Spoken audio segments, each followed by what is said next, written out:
Tomorrow's recall election might feel like a finish line of sorts, but in some ways it's just the beginning, a primary we might call it. We get to do it all over again in June 2022 under more familiar rules, and again in November 2022, less than 14 months from now. How might the outcome of tomorrow's vote affect what happens just a few months from now? 17's Robert Price talked to 3 neutral observers to get an idea.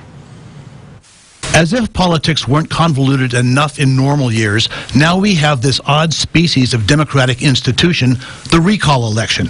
The outcome, in addition to whatever else it might accomplish, won't answer every political question in the state, however. In fact, this $276 million special election will create almost as many possibilities for 2022 as there are names on the ballot's second question.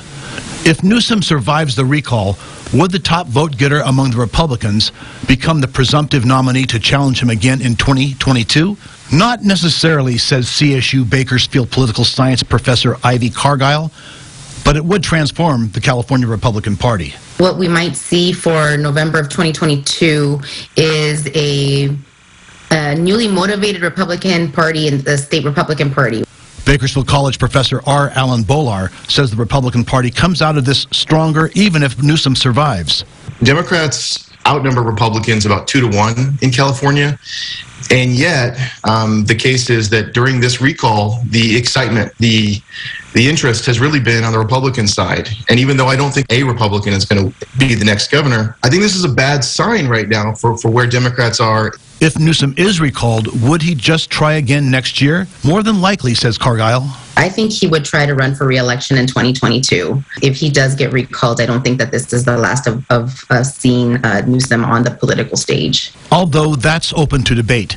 CSUB professor Dirk Horn says Newsom would be dead in the water as far as state politics are concerned. If Newsom loses, I think he's done in terms of state politics. There may be some type of national politics in the future, after, memories are faded, but I don't think he comes back. Bolar agrees.